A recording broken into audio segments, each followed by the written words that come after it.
Yes, ladies and gentlemen, welcome back to another episode of The Handmaid's Tale Talk. My name is Bryce, and welcome to the Bankrupt Hippo YouTube channel. So, this is a spoiler warning for Season 4, Episode 9 of The Handmaid's Tale. If you have not seen it yet and would like to see it, please go ahead and watch it and then maybe come back later to this video. Or if you just don't care about spoilers, welcome to the party. So, Season 4, Episode 9 of The Handmaid's Tale, what all really went on? So, June finally ends up telling Luke about the last time that she saw Hannah.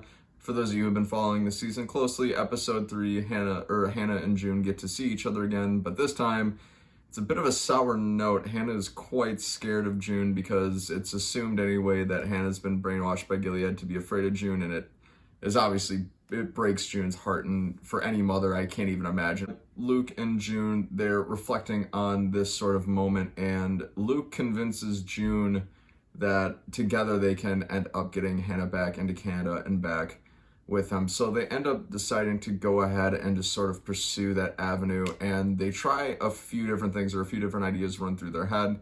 What it ends up coming down to is the fact that they can leverage Nick or Commander Lawrence in order to get to Hannah. So first they try out Commander Lawrence. They arrange a phone call, and Commander Lawrence proposes a deal. He says, all right, you know what, I'll tell you what, June, if you bring back 5 of the children that you stole from Gilead, we'll give you Hannah. And she ultimately says, no, absolutely not, can't do it. And there's a really good moment in here between June and Commander Lawrence, and June is kind of just telling Joseph Lawrence, like, hey, you're a good man. And he has this moment where it looks like he's about to sort of break down, and it sort of reveals to us as the audience that he's still in there. Like, so for me personally, I still believe that Joseph Lawrence is a good man at heart, and he doesn't really believe in this whole Gilead thing, and I think he's kind of putting on a facade.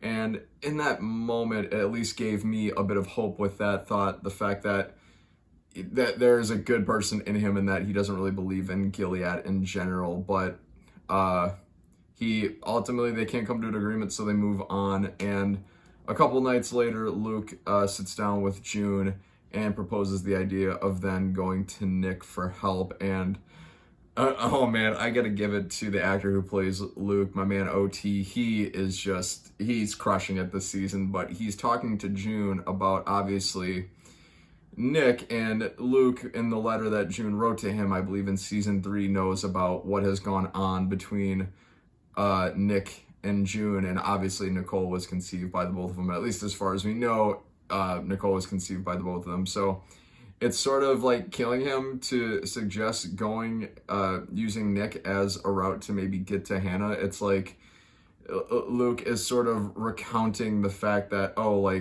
June was with another man in Gilead, and that he would do anything for her. And it's like, you could just see, it's like, I don't know if it's a pride thing or not, but you could just see it's kind of tearing Luke apart a little bit to kind of suggest such a thing. But he knows at the end of the day, but for her, or for June and for him to get Hannah back, it's for the best. So he ends up proposing that idea, and they're both okay with it. So they decide to arrange a meeting with, and I keep forgetting the Canadian agent's name. We're just going to keep calling them the Canadian agent because I just can't remember his name. Anyways, so they arrange for this meeting, and then actually Luke suggests to June, why don't you bring Nicole with you to see Nick, because you said he would do anything for the both of you, right? So that might help you a little bit. Go ahead and bring Nicole with you.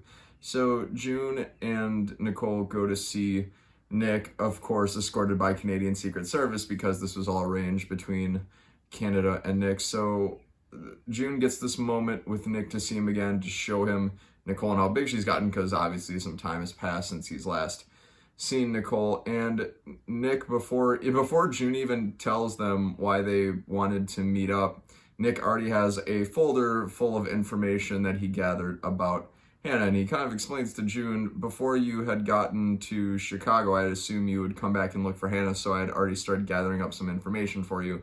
And he gathered a whole bunch of stuff. He figured out that Hannah is living in Colorado Springs, that she's going to some kind of art school, she's a good student, etc. and so forth, and has this wealth of photography and things that he was able to collect from people who were friendly to him in Colorado. So it was a really nice moment, and it really obviously touched June's heart because she's Hannah's mother. And then Nick and June, they have their moments, they say their goodbyes. You could feel the love between the two of them, and it just really makes me wonder about the love triangle that goes on between Luke, Nick, and June. It's such a strange situation to be in, and it's something that harks all the way back to the first season when we all thought Luke was dead and it was presumed he was dead, and then it just complicates things. So I'm curious to see where the series will end up taking that at the end of the day. I have my thoughts and theories on that, but I'll save it until the next episode, the Handmaid's Tale talk.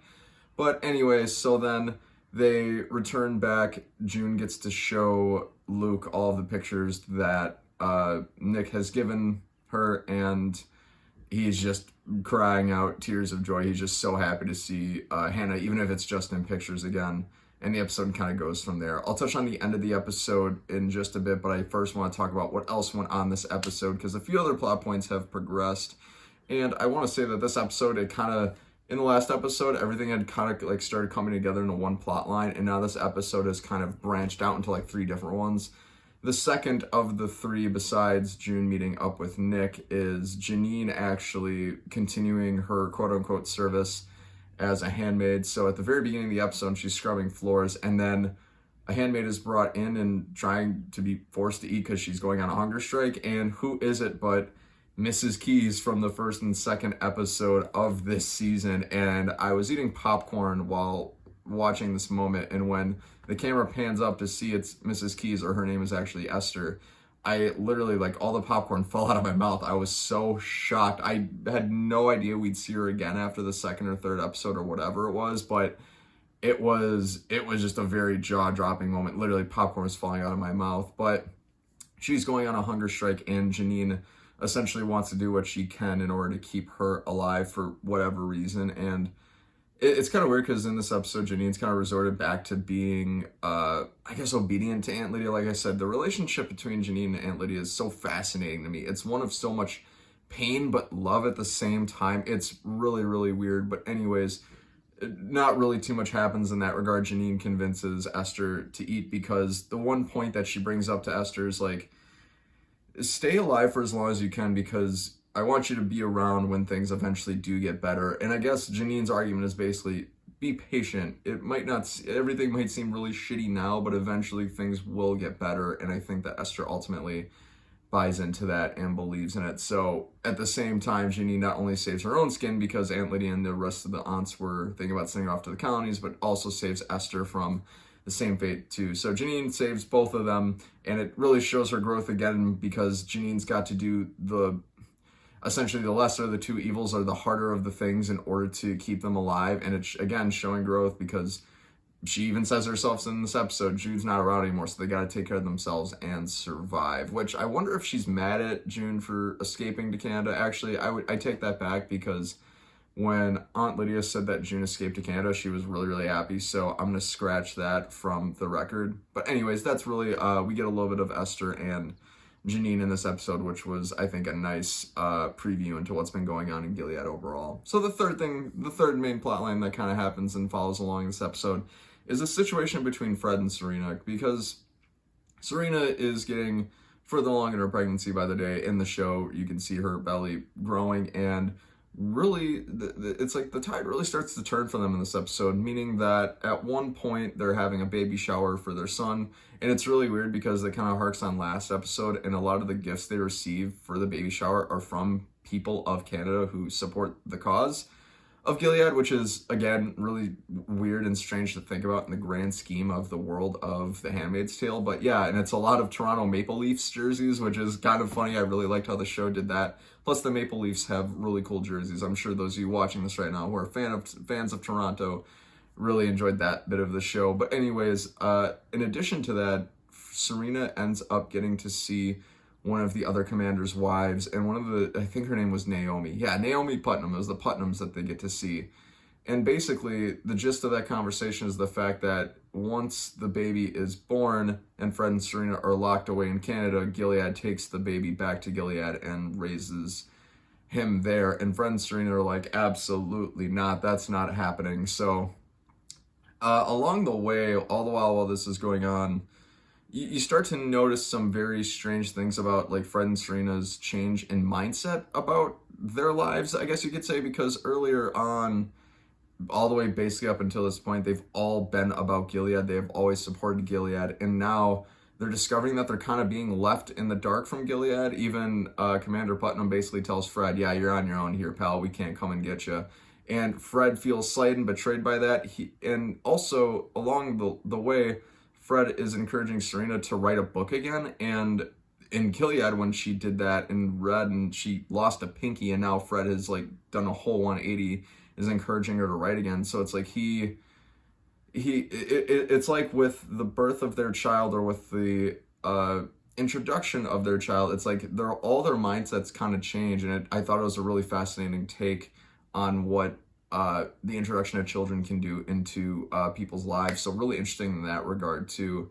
And at the end of the day, it's they just decide essentially they're going to do what's best for them, which brings me to the very end of the episode. So basically, going back to Luke looking at the pictures of Hannah that Nick gave them, Luke, Moira, and June are all basically like, okay, like Nick can help us, and what can we do? And the Canadian agent is here during this point as well. But the Canadian agent says, yes, we have an asset inside of Gilead, and now we have a new one outside of Gilead. And they're all kind of like, oh, who's this new outside, outside asset? And then he says, Fred Waterford. And then the whole room just goes silent. And the show did a really good job of doing this, but they changed the music. My heart sinks, everybody's heart sinking. And then they say, like, what? How is that possible? Because they thought he was going to be going to prison forever. And he says basically, in exchange for his freedom, Fred Waterford has agreed to share any information about Gilead to Canada that they want to know. So everything just hits the fan at this point. June obviously is beyond upset. Moira's obviously beyond upset. Luke is obviously beyond upset. And June is like, why would you do this? You know what he did to these people. And he says, sometimes you gotta let one big fish go to get a whole lot of other bigger fish. And I thought that was a very interesting analogy overall. It's like, it just begs really interesting questions about leaders in political positions and all that other good stuff, and the difficult decisions that they make or what have you. I know there's some deeper dialogue and conversation within that I just can't quite wrap my head around, but it was just such a profound moment because June's really pissed. Like, she chases him outside screaming at him like, I'm gonna fucking kill you. She is not happy, and who can blame her, right? Like, that, to hear somebody like Fred Waterford who's just gonna walk away from this whole situation, it's got to be massively upsetting. It's just wild. But that's kind of where the episode ends, and we go from there. So I'm really excited because this is the second to last episode of the season, with the season finale being episode 10. I'll do another talk for that one as well. But some other interesting thoughts I kind of have.